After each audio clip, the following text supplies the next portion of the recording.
Continuing education knows that at the end, students want to graduate, and we can help them do that because we take the time to really listen to their needs and we understand all the different options that are available across the campus for them. We don't take a cookie cutter approach. We realize each student comes with their own story. So whether it's a part-time student looking to complete a degree program or someone just looking for online courses, we're there to connect them to the resources of the university.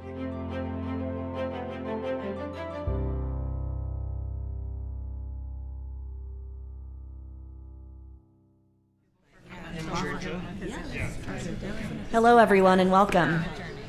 Thanks for joining. My name is Laura MacDonald, and I'm the Managing Director of the Climate Innovation Collaboratory here at CU Boulder and the Mortensen Center in Global Engineering and Resilience. Thank you all for joining us today. For recording purposes, today is April 13th, and the time is 11 a.m., and this is the panel titled Green Jobs and Careers. Before we get started, I would like to acknowledge that Boulder is on the ancestral homelands and unceded territory of Indigenous peoples who have traversed, lived in, and stewarded lands in the Boulder Valley since time immemorial. Those Indigenous nations include the Apache, Arapaho, Cheyenne, Comanche, Pawnee, Shoshone, Sioux, and Ute. One other thing I'd like to mention is that we do want to be sure you get a chance to ask questions. So this is how we'll handle the Q&A for those not familiar with the CWA way.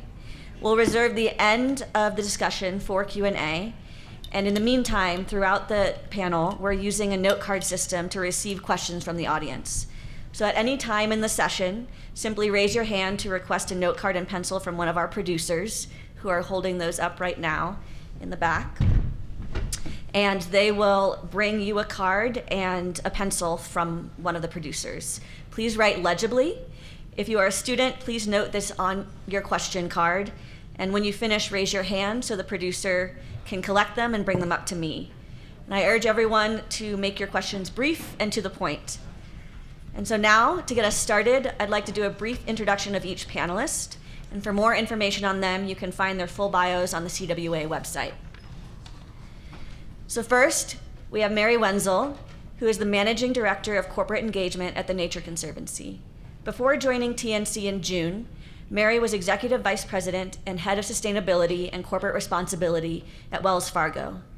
There, she led the development of the company's climate commitment that set a goal of net zero greenhouse gas emissions by 2050 and deployment of $500 billion in sustainable finance by 2030. Mary has more than 20 years of experience in environmental sustainability in both the public and private sectors. And I just learned that Mary was one of the first remote workers here in Boulder when she moved here in 2007. Next, we have Kim. Kim Oster is the Chief Strategy Officer for Forum Mobility, where she is responsible for developing their corporate strategy to become the leading zero-emission fleet and infrastructure provider for heavy-duty trucking. In addition to this role, Kim is a co-founder of Point Reyes, which is a women-owned renewable energy development company. Kim has more than 30 years of industry experience and has developed and financed over $4.5 billion in power projects. And I know from prior conversations before today that Kim believes that every corporate job is a green job, so I encourage y'all to drill down into that in your questions. Crystal Upperman is a senior manager in Deloitte's Government and Public Services Consulting practice, helping to deliver best-in-class sustainability, climate adaptation, and climate equity support to clients. Her past experience spans work that intersects environmental management, climate change, and environmental health. Crystal served on the Biden-Harris campaign's Climate, Energy, Environment Policy Committee, and she currently serves on the US EPA's Board of Scientific Counselors. And Crystal kindly joined us coming back from her honeymoon in Japan, so this is a nice stopover on her way back to DC. And a 10-year anniversary. Kirk, and it's a 10-year anniversary. So Kirk, your job is to poke Crystal as she starts to fall asleep. Okay. I have a lot of experience in jet lag. So. And then last but not least, Kirk Siegler is a national correspondent for NPR News and an alum of CU Boulder.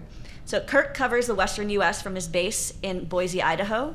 And in his reporting, Kirk explores the urban-rural divide with an emphasis on the effects of climate change on smaller communities and former natural resource-dependent towns.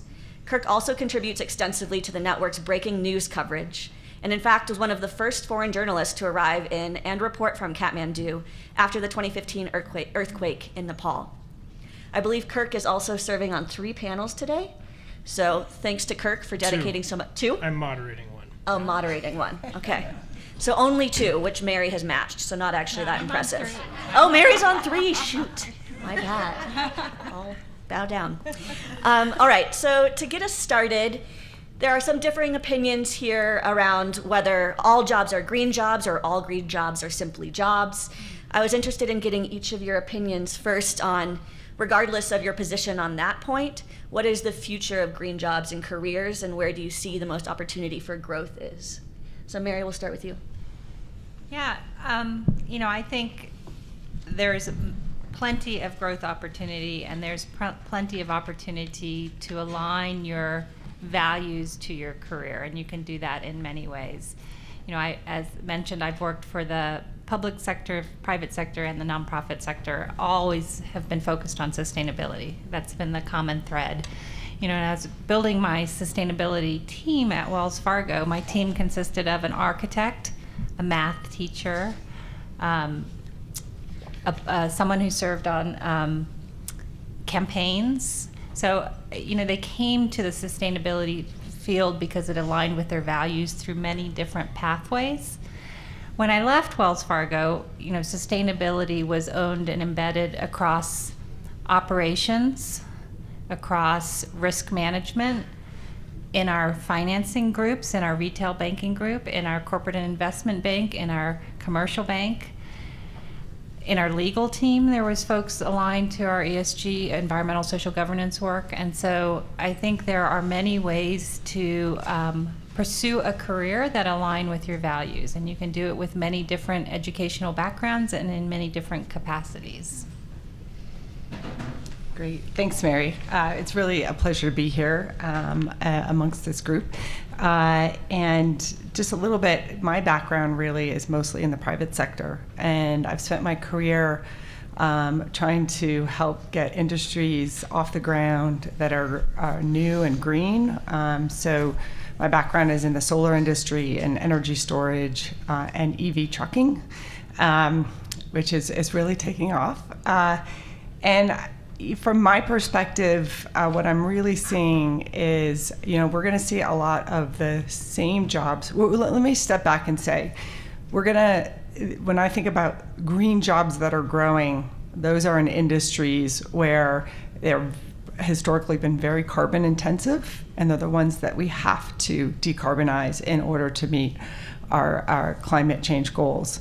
And so starting off with the power sector, which is what I've been in for a long time, we're seeing tremendous growth in jobs because we have to take basically what was mostly conventional fuel and now convert that to zero emission technologies. I'm actually pretty excited. I recently read that the IEA came out and said that for the first time, renewable energy actually produces more electricity in the U.S. Than coal and also nuclear. So that's pretty exciting, but there's still a long way to go. So what does that mean? That means there are a lot of jobs in renewable energy, specifically in the development and construction of renewable energy. Little less so in the operation of renewable energy because, as you can imagine, a solar plant is a lot more passive. There's no combustion, no moving parts, so you don't need as many operators of a solar plant than a coal plant.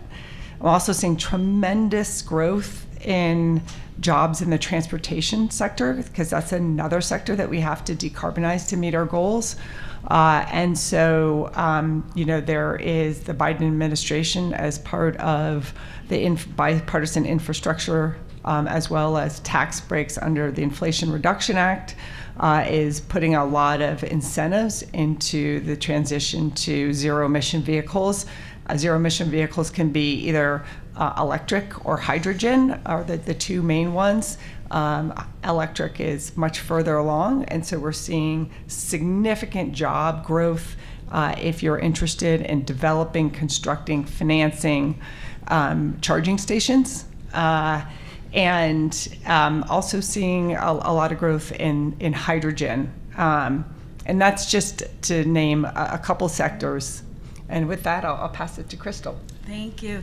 So I mean, both of you have echoed a lot of what I intended to sort of share, but when I don't think I've heard the word jobs as many times presently as I have before, until like my Aunt Hazel. I have a great Aunt Hazel, her soul rest in peace, would always say, when are you going to get a job? I was going to get my master's, I was getting my PhD, and she was insistent, when are you going to get a job?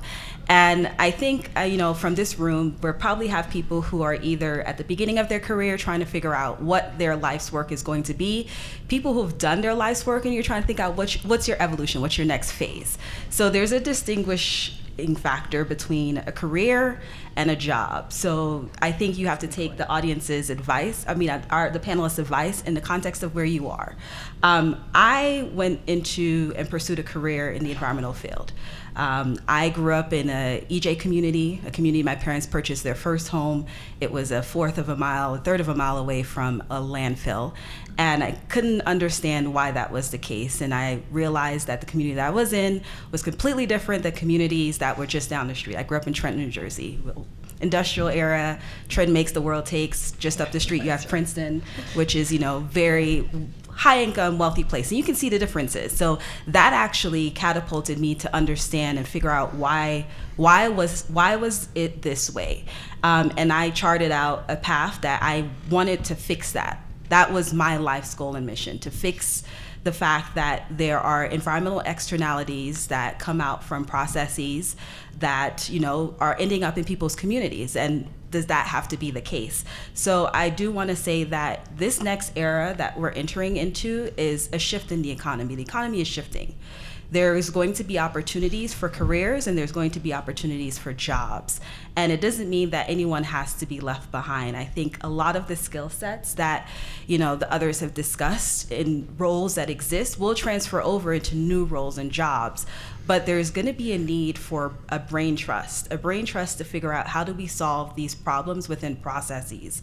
For instance, just today, just this morning, I was doing some reading, and 20 of the 40 livestock companies, we're talking about agriculture. Agriculture is like embedded in our economy. We all have to eat. We had breakfast this morning. Where did that food come from? Well, 20 of the 40 main livestock companies will become unprofitable by 2030.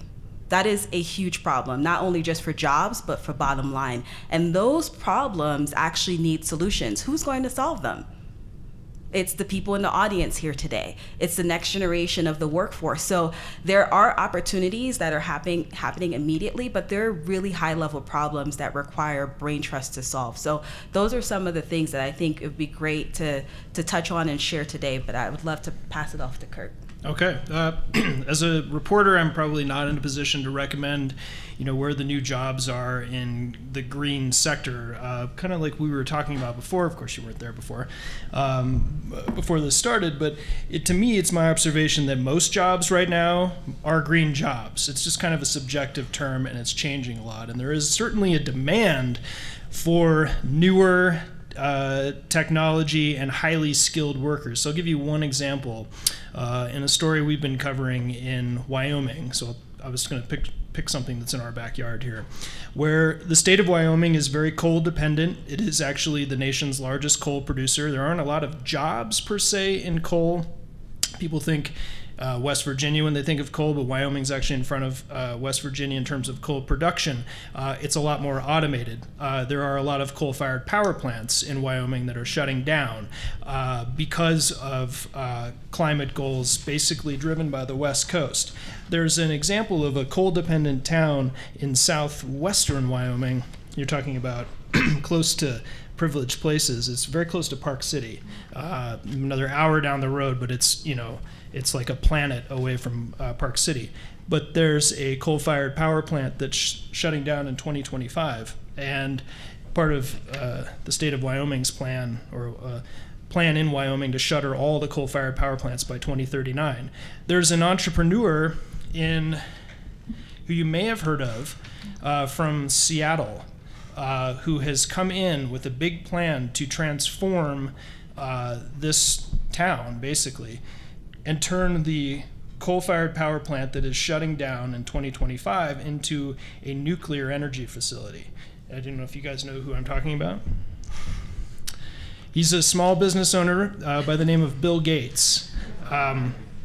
So he's coming in, and there's a big question there about whether, I think in simplification terms, like the politicians say, particularly on the left, say, well, we'll just train the coal workers to work at the green energy plant.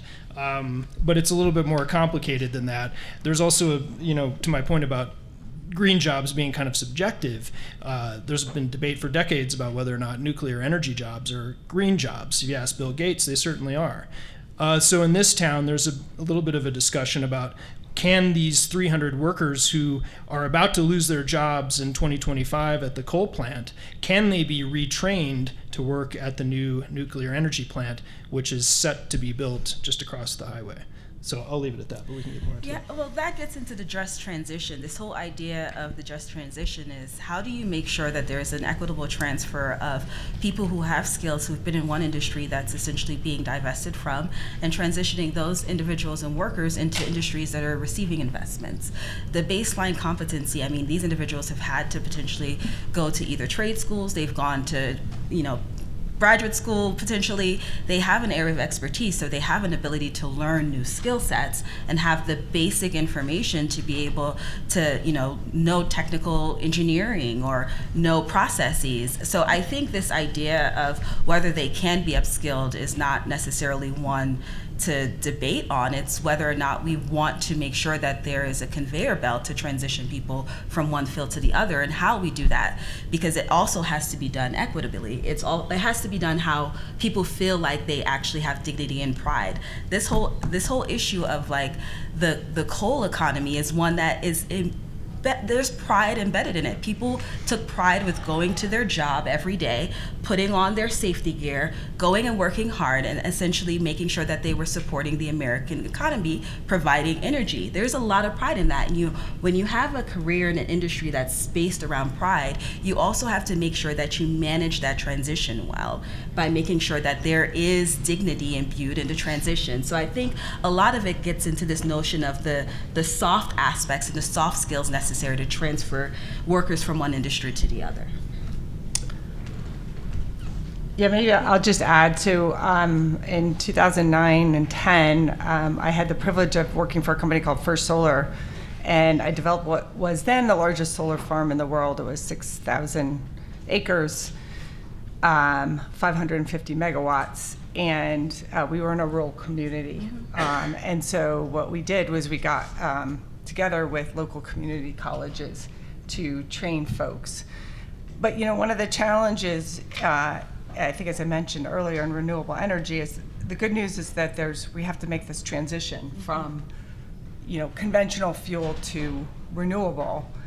But the truth is there aren't going to be a lot of operating jobs. So in the short term, there's a lot of construction jobs, and doing what we can with workforce training. I would say the Biden administration is really helping with that too, and supporting workforce training and moving those jobs. My company that I started in 2016 develops solar and reclaimed coal mines, and that's what we're trying to do. But I will also say that that's for construction. There won't be as many jobs for operating. The good news is that we have a lot of construction to do, a lot of development, but that is one of the challenges. I was going to add actually really quick. Do you guys remember in 2016 there was a polarized election? Maybe you remember that. And a certain candidate said, I'm going to put all of the coal miners out of work.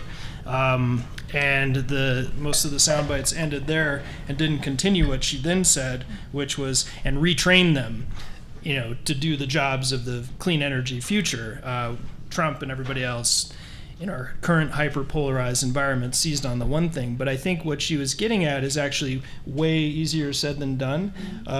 We at NPR have been trying to get the Biden administration, to talk to us, but to explain exactly like what you're doing when you say that, particularly in a state like Wyoming.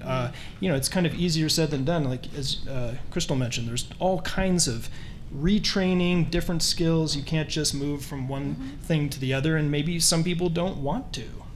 Right. But I get that is absolutely correct and right. But I do think with dealing with the climate risks that exist out here, about 800 million jobs globally is going to be impacted by climate change. So we either want to or don't want to. And I do think that it's better to be prepared for shifts that are coming and maintain livelihoods rather than have livelihoods falter. So not speaking in platitudes here, but I do think that the decisions that are being made is such that we want to make sure that we maintain the livelihoods of Americans. And that's something that I think is critical and important. And we want to also maintain the livelihoods of people globally, those who depend on natural resources that are not necessarily renewable. So if your industry depends on a natural resource, you potentially will have to address environmental concerns, and you will need folks who are sustainably and environmentally minded to help you. I mean, we're talking a lot about energy, but water is a big issue. Just the other day, the administration had to intervene on the water issues in the Colorado River Basin. We all hear right now that actually impacts industry. All of the industry that's here that depends on water, they're going to have to address sustainability issues. So it's more broad than just energy. It's water, it's our air quality, it's our healthcare system. It's everywhere. So when we say that every job is going to have an environmental or sustainability component, that is key and critical. Having some working knowledge of the issue and topic and how it will impact your day-to-day will help you transition into a career in which you can help find solutions, because there are a lot of questions to be answered, many questions to be answered, and we need as many people helping to flesh out solutions. So there are a lot of transitions happening and being discussed here. I think many in the audience and online are looking at the transition from high school to university or university to their first job. And, Crystal, you mentioned the brain trust, and I imagine depth will be needed there with respect to expertise. But throughout, we're talking about how every job is green. And so I wonder if you all could speak to, Mary, you mentioned opportunities for true professionalization of the sustainability field. For the students in the audience, whether high school going into university or university graduating, how would you encourage them to think about the opportunity, but also the tension between whether they want to choose a fully sustainability-focused career or job, or a job that has a different focus but has the opportunity to contribute? Mary, I'll start with you. I think it's a great question. When I went to college and graduate school, there weren't sustainability tracks at universities like there are, and there weren't degrees that you can get today in sustainability. And so, as I said, I think the sustainability field is one of those fields that cuts across science, the humanities. You need to be a great writer to communicate. It cuts across many different disciplines, and so that's, I think, and we need many different aptitudes coming into sustainability careers, many different types of expertise and knowledge backgrounds. And so I think it's an opportunity to think, what am I good at, and B, what do I care about, and chart a path that way, because I think there's an opportunity in sustainability if you focus on that, whether you're a data scientist, that's needed in the sustainability arena, or you're a biologist, or you're a business professional, right? All of those careers are needed to support kind of a sustainable trajectory of business. And as we mentioned, I think, now working at the Nature Conservancy, we work with all of the large kind of food and water, food and ag sector companies, because sustainability is more and more material to their both from an opportunity and a risk management perspective. And so, technology companies, energy usage and sustainability is increasingly relevant. The loss of biodiversity is going to impact markets. And so I think, all major companies today have to think about what's material to them from a sustainability perspective. How do they manage it better? How do they transform and do systems change to ensure the viability of their businesses going forward? And that's going to take many different skill sets across many disciplines and functions. I couldn't agree more. I think for example, in the energy sector, when you're going from coal or gas to renewables, you still need developers, you still need people to finance, you still need construction, you need operations. And as we've talked about, some of those are going to require a change, right? Constructing a solar plant is different than constructing a gas plant, and you do need the retooling. But maybe just even stepping back, I guess, I have two daughters in their 20s. One is developing solar in a little country called Lesotho. The other one's working in real estate in New York. And the career advice I always give to them is do what you care about. Just as you mentioned, Mary, do what you're good at. Also find a field that's growing. That's always really helped me. And then I think the most important thing for me in my career has been that you align with the company or organization that you're joining in terms of their values. And I was very fortunate to have a career with the company for over a decade. Their mission was fun, fairness, social responsibility, and integrity. And just the way they treated each other, the benefits they gave people, everybody in the company had ownership. I love, one of the things, I love a B Corps. I just think that being part of a company that cares more about than the just profit, cares about its stakeholders, is really important to think about when you're starting your career. Yeah, absolutely couldn't agree more. It's really critical and important to take, your values with you where you go. I do think that a lot of the careers that will come out aren't going to be careers that you've been educated to fit within. When I went to college about over 15, 16 years ago, that's a long time ago, maybe 20. My counting is off. Who's counting? Who's counting? I'm counting. 5 years. I went to a liberal arts all-girls college in the South, and I was the only environmental science major. Yes, I went to Spelman.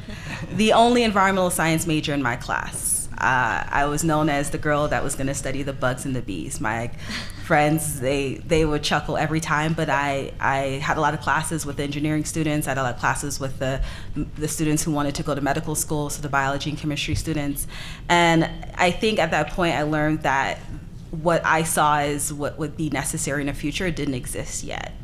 And I think for a lot of the students who are looking for a career, realize that the problems that you'll be solving won't be taught.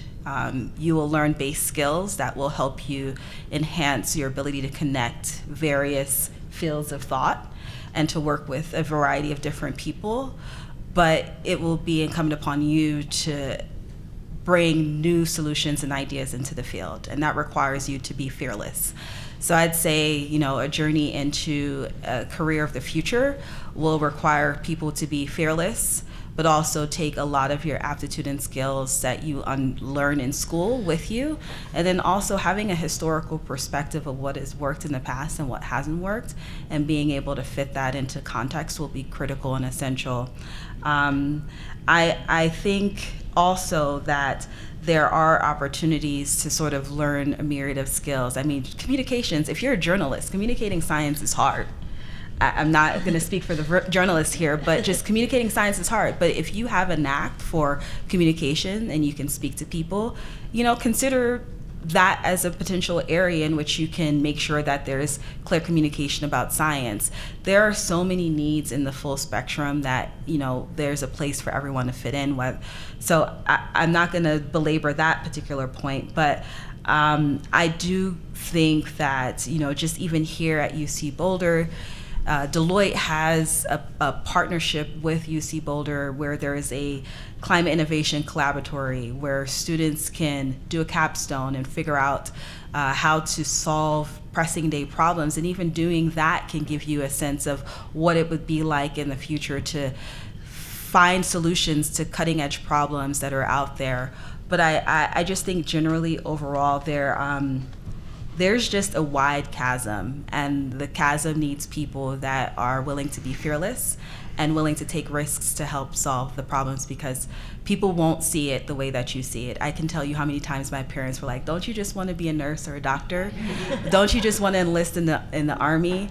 And I was very bullish about doing environmental science, and it wasn't until most recently with the past electoral cycle that, you know, this term environmental health and environmental justice got into just the public lexicon, and it finally clicked for my relatives what I've been spending all of this time working towards.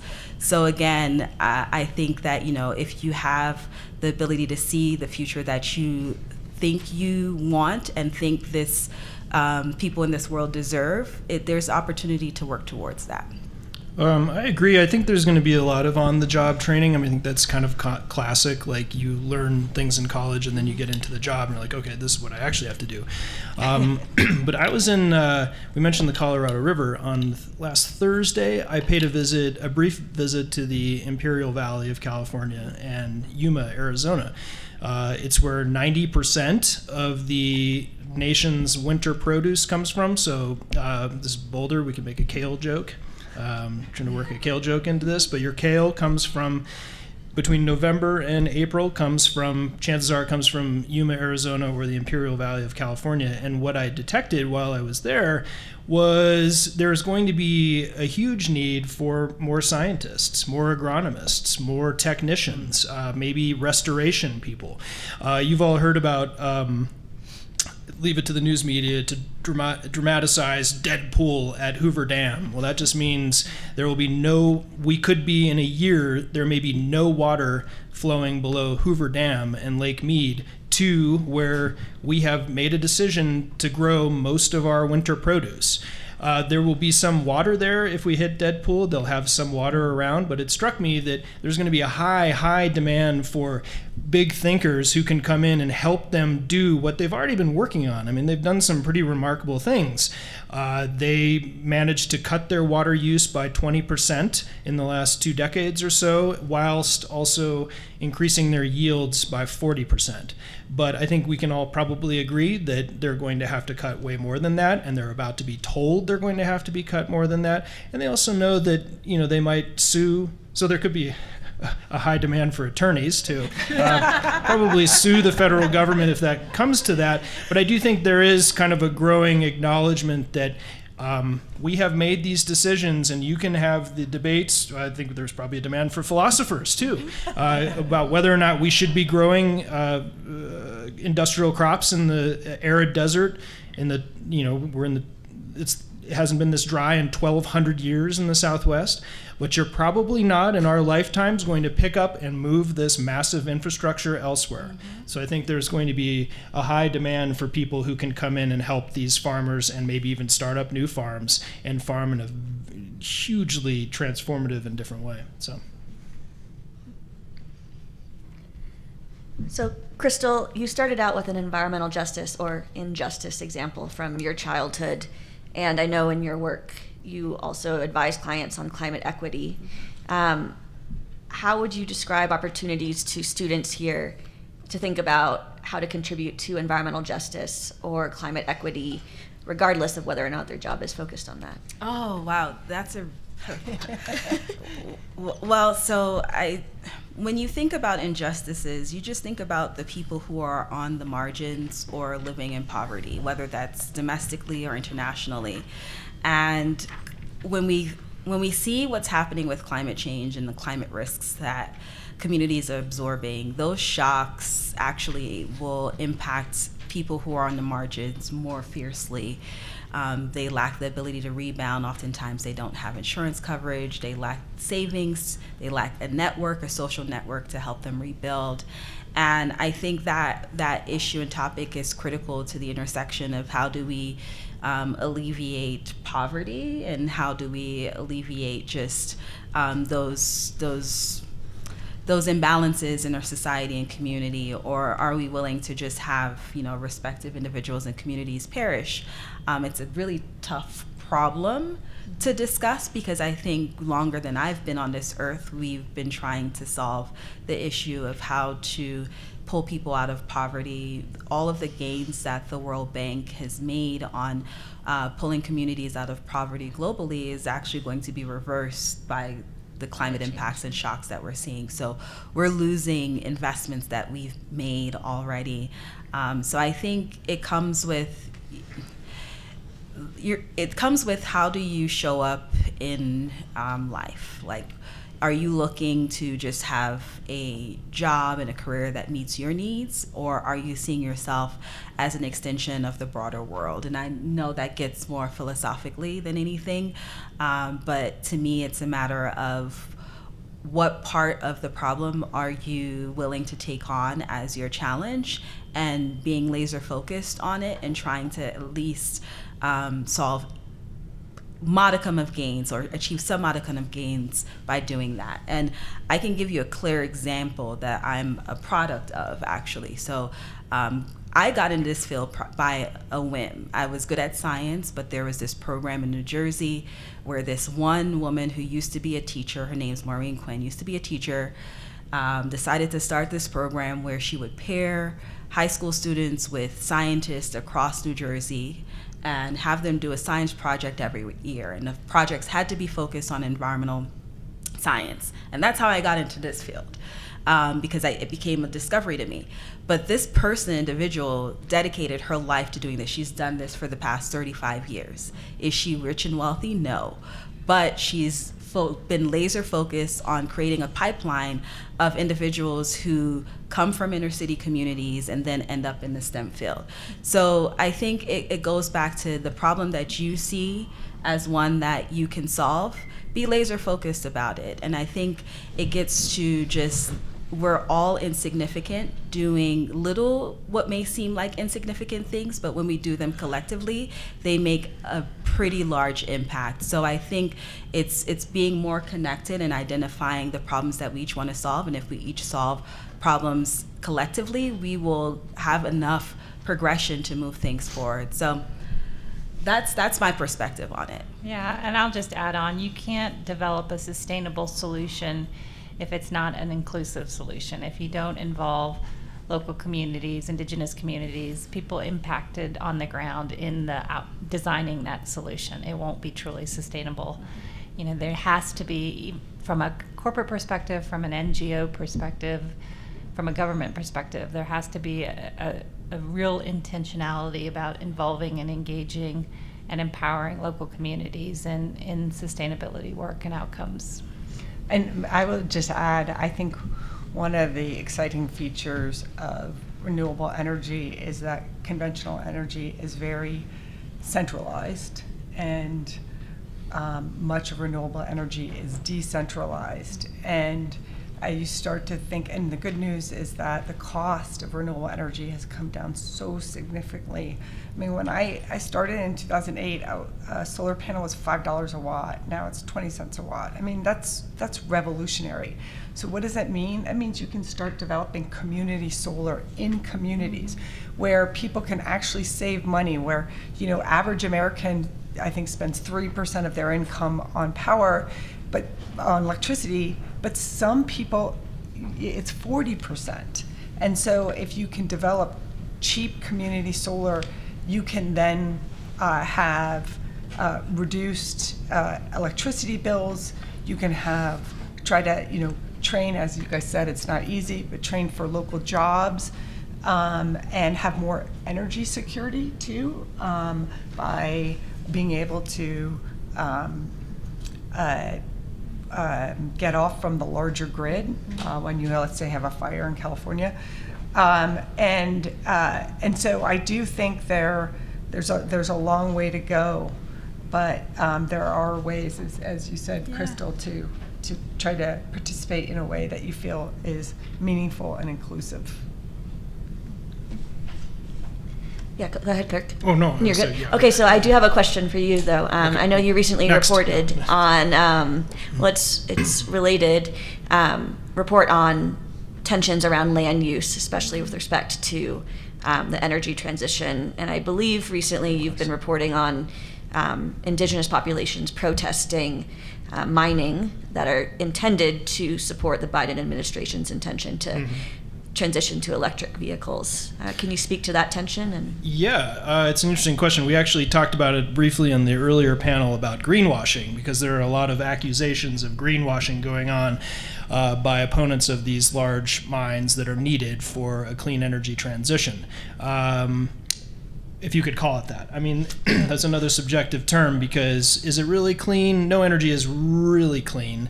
All energy is going to take impacts, but one of the most concrete examples of this, if you were to travel to probably one of the most remote places I can think of in the western U.S., and I go to a lot of remote places, so that's the qualification, is a place called Thacker Pass. It's in northern Nevada, and it's just a couple miles from the Oregon state line. The nearest metropolitan area is Winnemucca on one side, and then Boise on the other side. I'm being a little glib. They're not major metropolitan areas, but it is the site of what is billed as the largest lithium deposit known in the U.S. Most of the issues around critical energy, or critical minerals, that are needed for EV batteries and also cell phones, a lot of them come from countries that are not considered allies of the United States, maybe don't have as robust of environmental laws that we have here in the US and Canada. And most of these minerals are also processed in China, Brazil, coming here. So the argument is we need to be doing more of this here, and there's a whole infrastructure being set up in Nevada in particular. One little problem.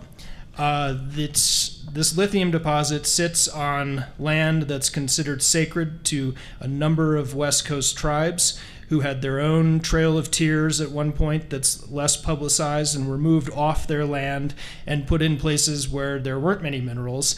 To the south, bear with me, in Arizona, the Apaches are a great example.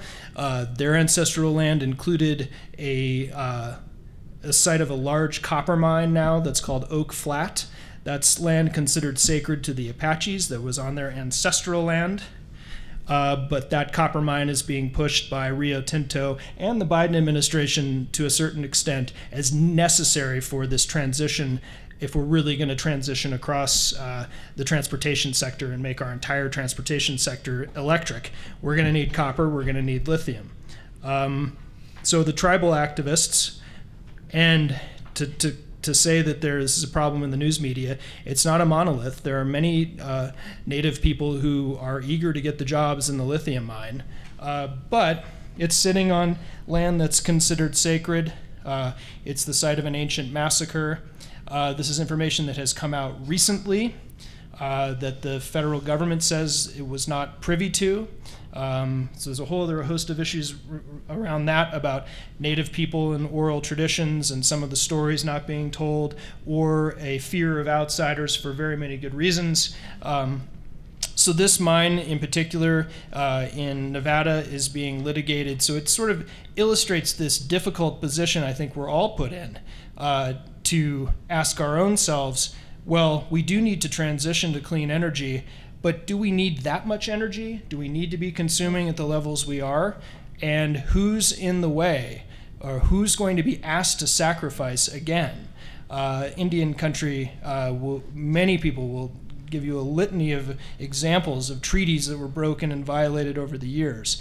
So this one small example, well, it's a pretty big example, in a very remote corner of the West is illustrative of the big challenges facing when it's one thing to say you're going to transition to clean energy, but what does that look like? And you're going to have to get the minerals from somewhere that are needed. There are countless examples. I gave two of this going on in Arizona and Nevada, but it's definitely something to watch, and it puts, to sum up, it certainly puts the Biden administration in a real bind, because the Biden administration President Biden has said, we're going to right the wrongs of Indian country. We're going to put Native people at the table. We're going to install the nation's first indigenous cabinet secretary, who has not said anything about this mine, Deb Haaland. I think that's illustrative of the tensions around it. So it's something that's unfolding. It's something I think we all need to take a hard look at because it raises some really tough questions. Thanks, Kirk.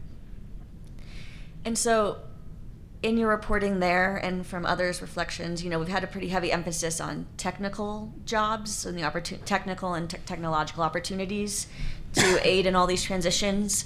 What skills or jobs do you see in your work that are contributing to addressing these issues that aren't technical? We'll start with you, Mary. I think, as I mentioned, I think the agricultural sector is ripe for transformation. I think that's a lot of different types of jobs. If you think about local communities as well as large multinational corporations that are, in that touch the ag sector. I think the financial sector is in the midst of a transformation. I think I saw a statistic that by 2025, 50% of all assets under management will be managed to some type of ESG, environmental social governance criteria. I think risk management activities are being transformed across the private sector right now as we experience more and more billion-dollar-plus weather-related events every year. I do think data scientists are needed really to support some of these transformations that are required.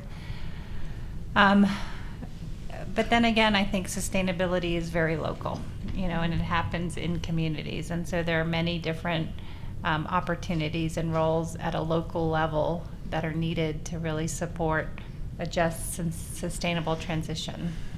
So I don't think there's, I don't see one field in particular. I don't see one career path in particular. I think there are many pathways and many areas of expertise that are really needed to support a more sustainable future. Maybe I'll just add that I was a liberal arts major, and my oldest daughter, when she was contemplating what she was going to study, I encouraged her to also go into liberal arts, and she was an English major. And I know that's really not the trend these days, but there are plenty of jobs for people who can think critically and are creative. I think somebody else mentioned that on the panel earlier.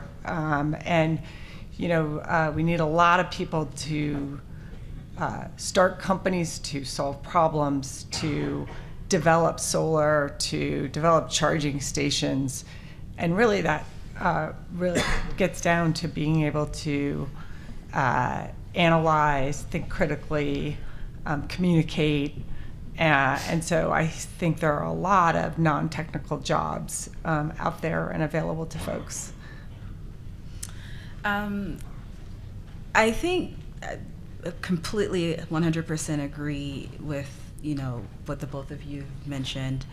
I want to make sure that people realize and understand that we're having this conversation, and it's not a will this happen, is it a hypothetical? It actually kind of has to happen.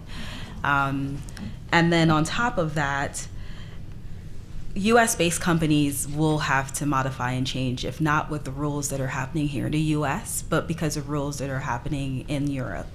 What we're waiting for right now is the European Union is going to issue some corporate sustainability reporting directive that's supposed to come out. And a third of the companies that they expect to have to report to this are US-based companies. So about 300,000 companies will have to figure out their ESG reporting requirements, and they'll have to answer about 83 questions that the European Union may have about their supply chain. So regardless of whether there are shifts and changes in rules that come out in the US, things that happen globally impact companies here in the US and will potentially shift and change the way US corporations operate.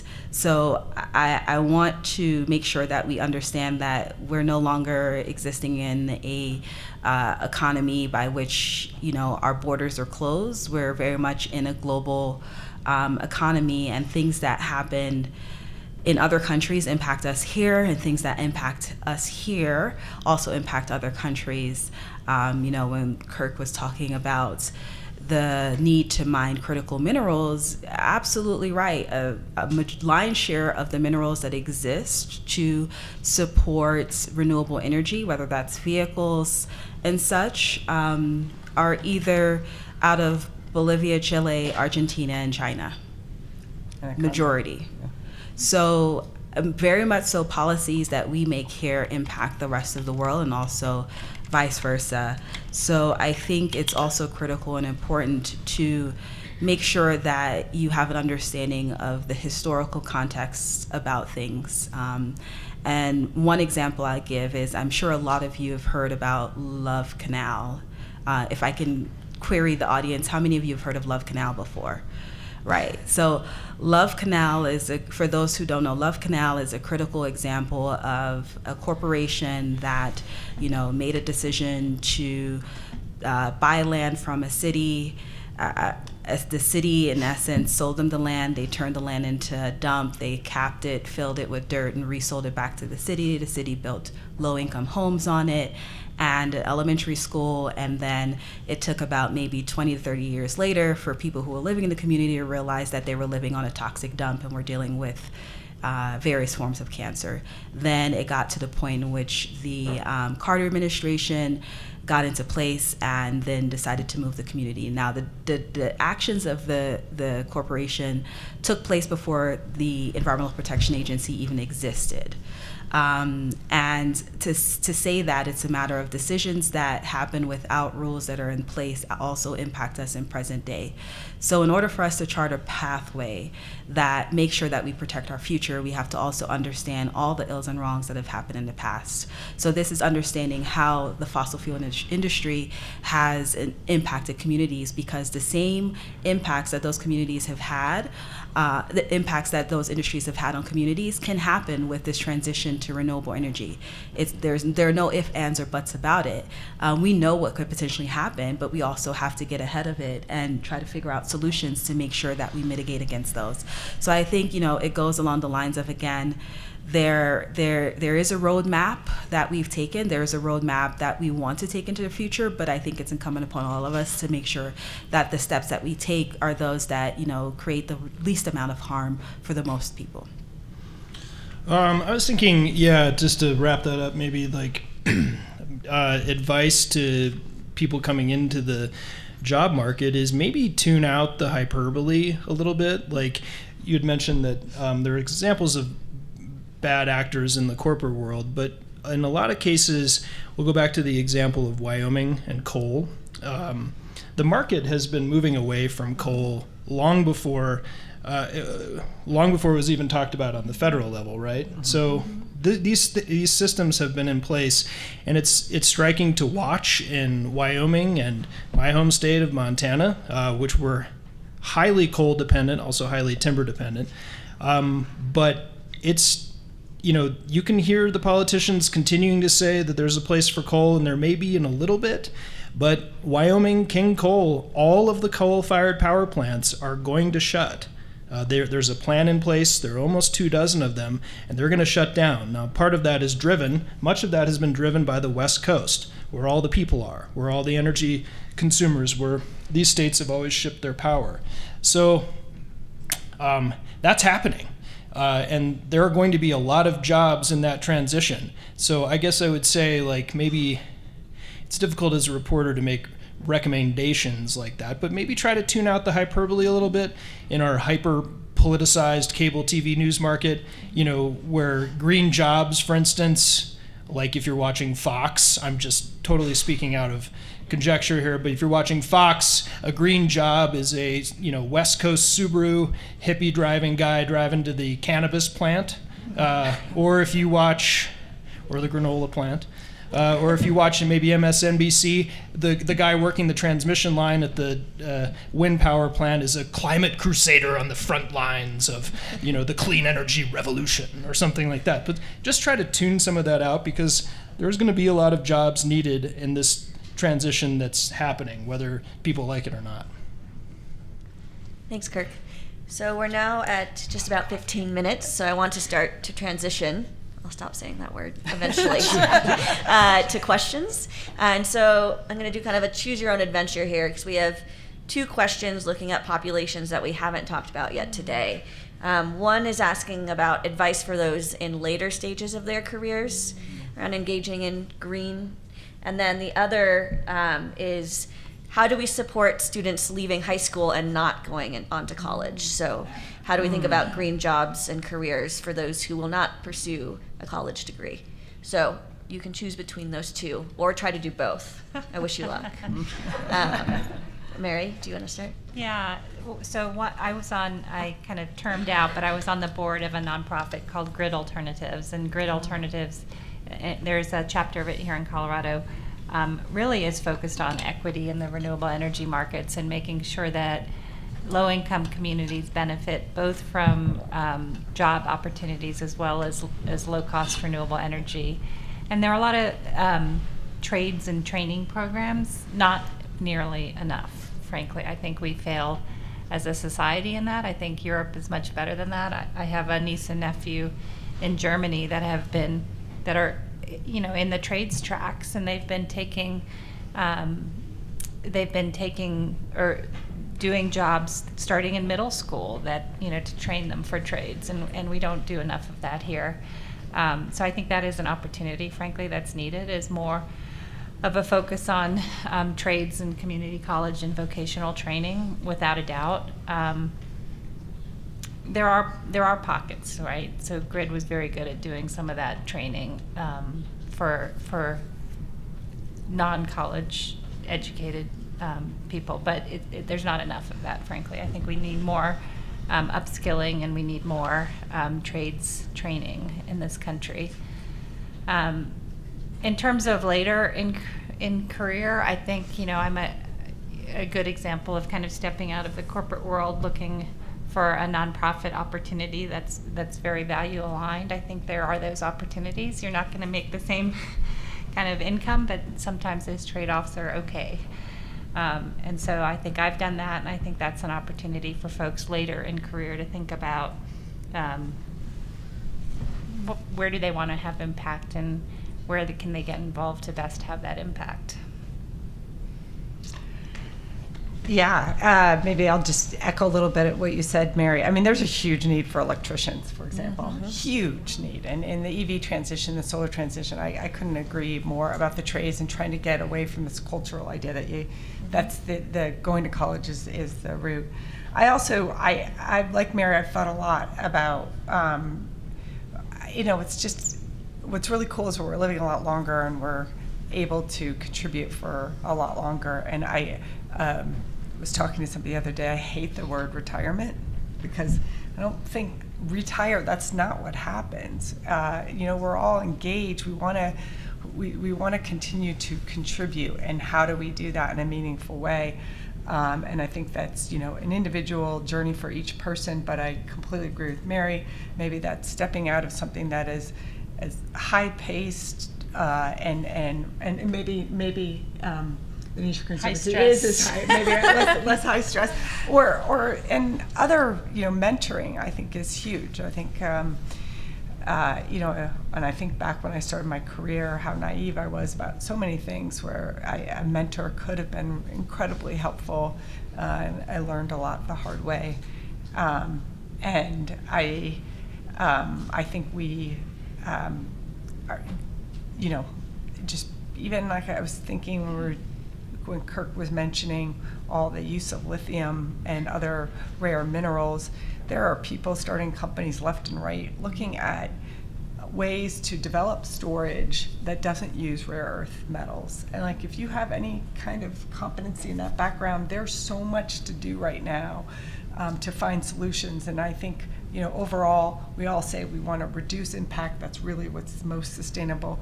But to the extent that we still are going to need electricity or need, along with energy storage, we do need people to start thinking continually about how to do it less impactfully.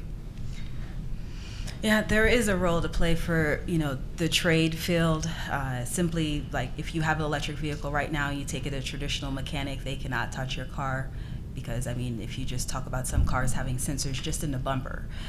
So there is a need for that area to be upskilled and transition skills. Simply, if you get in a wreck with an electric vehicle, do EMTs know how to even address the uptick in vehicle crash that may happen with electric vehicles? So there's like a whole pipeline of support services that will be necessary and essential for this transition, whether it's in the transportation field, whether it's in the renewable energy field. Electricians friends ask me, do I know electrician? I know none, but I hear they're very hard to find. Those plumbers, across the board, and those are, fields that people actually make a really healthy living doing. So that I do think is critical and important. It's funny, I'm not just saying that from the perspective of a highly educated person, like, yeah, we need tradespeople. My parents were tradespeople.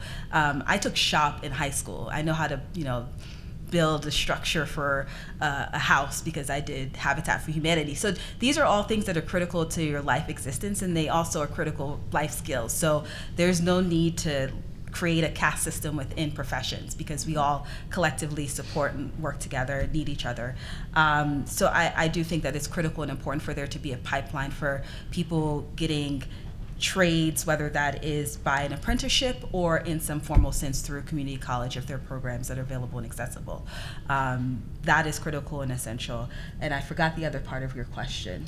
Later in career opportunities to engage. People who are evolving, I like to say, more so than folks who are retiring. When you say folks who are evolving, I have no recommendation there across the board, but I do know that a lot of the advice and counsel that I receive as an individual come from people who are in evolving state of their life. They are very open and transparent and candid with things that have gone wrong and why things have gone wrong. And I think there's a role to play in terms of mentorship and creating a bridge between folks who are younger in their career, connecting with folks who have evolved out of a traditional career and are now looking for additional opportunities. Because again, a lot of the knowledge that we generate and consume can be read, but a lot of like oral history that people have lived through isn't necessarily passed on. So I do think that there is a role to play in terms of making sure that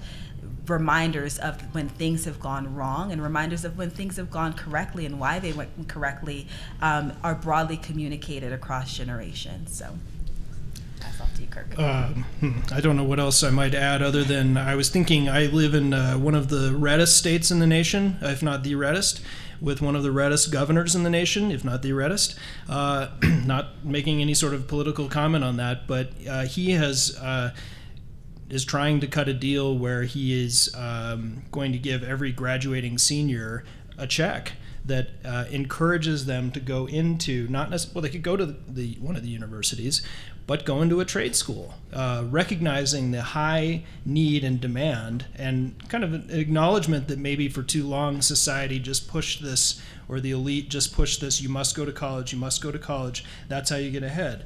So I think it'll be interesting to see how that plays out. And this is slightly off topic of green jobs, but there's been a lot of hand-wringing, and I think reasonable hand-wringing about the decline in humanities, people going into the humanities. But think about what's going on at the Supreme Court right now, where they're suddenly casting a net wide to try to find historians who know about these arcane gun laws from the 1800s.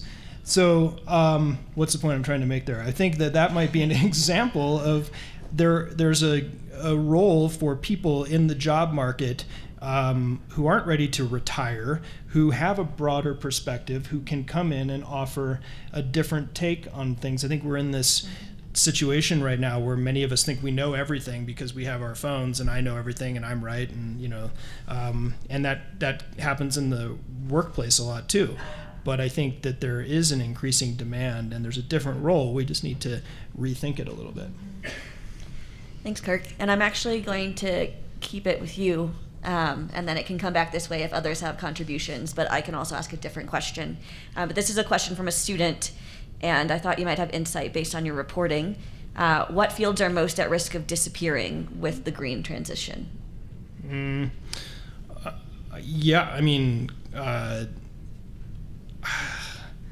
The thing that I would say is probably fossil fuels, but then again, maybe not. It just may be in a different in a different facet. Boy, I don't know. That's a good question. Does anybody? I hate to be the guy who's punting, but I don't know off the top of my head what jobs could disappear. It's a good question. Well, yeah, definitely. yeah. I think Yeah. coal jobs are disappearing, and then what's being replaced is, I think, the second fastest growing job is a wind technician. But like you say, that's difficult because a lot of these developments are built, and there's a lot of short-term jobs, but there aren't as many jobs needed to maintain. You're still not. It's not as labor-intensive, right, as a coal mine, That's right. a wind farm. So you're not going to need as many jobs. A coal-fired power plant. Yeah. Yep. Yeah. That's true. Right. Okay. Sorry to whoever asked that. No. Good question. You'll have to find them later and have a conversation. So this question is targeted to Crystal and Kim, although others are welcome to contribute. What are your views on recent legislations promoting clean energy and manufacturing, like the Inflation Reduction Act? Will the billions allocated really trickle down to subject matter experts and tech startups and create job opportunities? Or instead, will it go to big corporate incumbents or just be nice sounding policies? Sounds like this person has a bit of an opinion. What's yours? Well, I can't. I'm not in the administration, so I can't speak for the administration. I can say that from what I've read and what I've seen, there is these two bills, the bipartisan infrastructure law, which is set out to have rehabilitation of our infrastructure in addition to sort of embedding some of the renewable energy technology that's necessary, and then the Inflation Reduction Act, which is sort of the big tranche of the bill that is going to look at greening and putting more renewables in place. Those pieces of legislation have really put dollars behind where critical need has been seen. Now, whether or not the dollars will flow from the federal government down to states and localities, I would presume so, because it's being written as such that that dollars are being disseminated.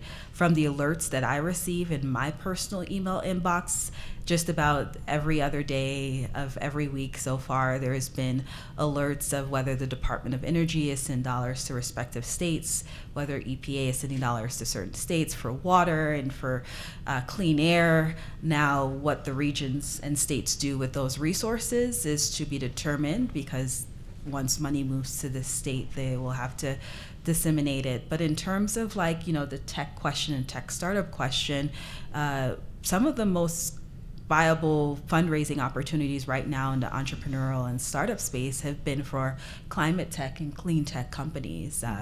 Just earlier this week, there was a new tech company that got $90 million of investments off of an idea for analytics at the intersection of environmental solutioning and some addressing ESG problems. I think they're probably seeing themselves as the Palantir of renewable energy problems and climate energy problems. So I think there are opportunities that exist out there, but whether or not the dollars are going to flow from top to bottom, I can't. That's to be determined.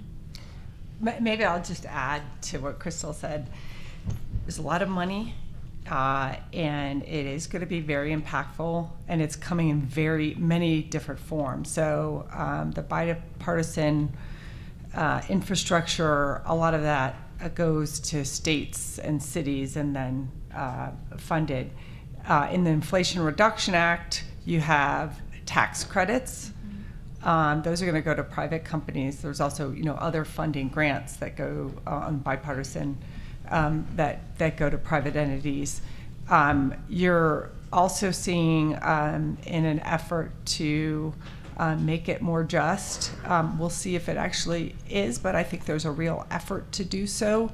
For example, you get a higher investment tax credit if you're developing in a low income community. So there's a myriad. I will say it's ambitious, and I think we're seeing, as Crystal said, significant investment. I think people are expecting $1 trillion of investment into climate tech, climate as a result of what is it? It's close to 400 billion benefits from the Inflation Reduction Act. Can I ask a question about a question?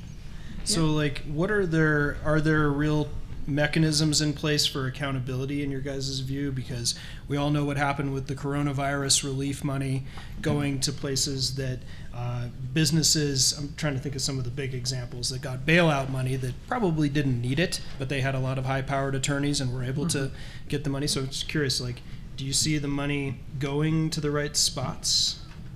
Or is it too hard to tell? That's what you're doing, right? Just making sure it does. I would say that there are systems in place, and the way in which we've seen NOFO's Notice of Funding awards go out is that it does have the underpinning of making sure that equity requirement is in grant applications, and also a reporting requirement that will exist there.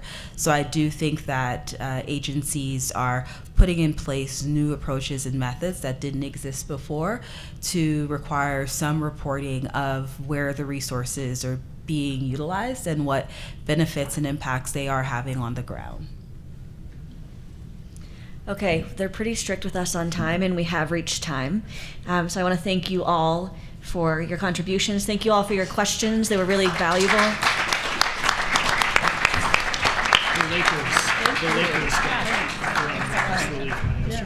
And if you want to talk about the underpinnings of capitalism and whether that's possible to move away and move towards just energy transition without capitalism, come find the panelists.